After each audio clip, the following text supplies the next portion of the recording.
பார்வோனுடைய இருதயத்தை ஆண்டவரே கடினப்படுத்திட்டு அப்புறம் ஏன் ஜனங்களை அவன் போக விட மாட்டேங்கிறான்னு சொல்றது பிள்ளையையும் கிள்ளி விட்டுட்டு தொட்டிலையும் ஆட்டி விடுற மாதிரி இல்லையா? இது இயேசுடைய திருவிளையாடலா? வாங்க சொல்றேன். ஆண்டவர் பார்வோனுடைய இருதயத்தை நான் கடினப்படுத்தினேன்னு சொல்லும்போது சிலர் தப்பா புரிஞ்சுக்கிறாங்க. ஆண்டவர் மனுஷனுடைய சுயத்தை வற்புறுத்தவோ அதை கட்டுப்படுத்தவோ மாட்டார். ஆனா சுய விருப்பத்தோட ஒருவன் தனக்கு கீழ்ப்படியும்படி விரும்புகிறார். ஸோ ஆண்டவர் சும்மா இருந்த பார்வோனை மேஜிக்லாம் பண்ணி கடினப்படுத்தலைங்க.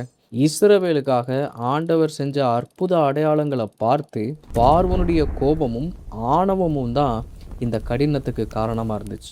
ஆனா ஏன் இந்த கோபம்?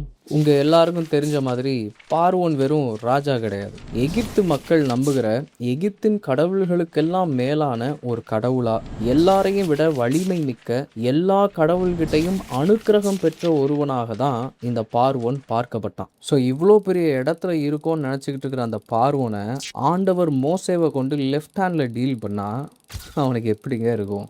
அதான் இப்படி.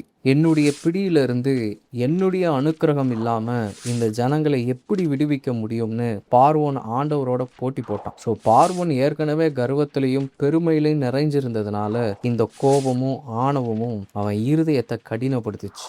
எவ்வளோ பெரிய அற்புதங்களையும் அடையாளங்களையும் ஆண்டவர் செஞ்சிருந்தும், அவன் நம்பியிருந்த எல்லா கடவுள்களும் வலிமைகளும் தோற்று போயிருந்தும் அவன் இருதயம் கடினப்பட்டு கொண்டே தான் இருந்துச்சு. இந்த இஸ்ரவேலர்களை வச்சு ஒன்றும் எகிப்துக்கு பெரிய லாபம்லாம் இல்லைங்க. அவங்க ஒரு சுமை தான். ஆனாலும் பார்வோனுடைய ஈகோ தான் இந்த கடினத்துக்கு முக்கிய காரணமே.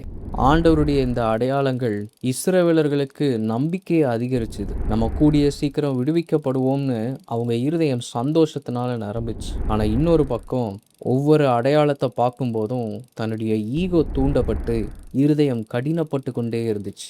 ஸோ பேசிக்காக ஆண்டவர் நான் அவன் இருதயத்தை கடினப்படுத்துவேன்னு சொன்னதுக்கு அர்த்தம், நான் இன்னொரு அடையாளத்தை இன்னொரு வாய்ப்பை நான் ஏற்படுத்த போகிறேன்னு சொல்கிறாருன்னு தான் நம்ம புரிஞ்சுக்கணும். அதை லிட்ரலாக எடுத்துக்கக்கூடாது. இப்போ நம்ம எந்த பக்கங்க நிற்கிறோம்?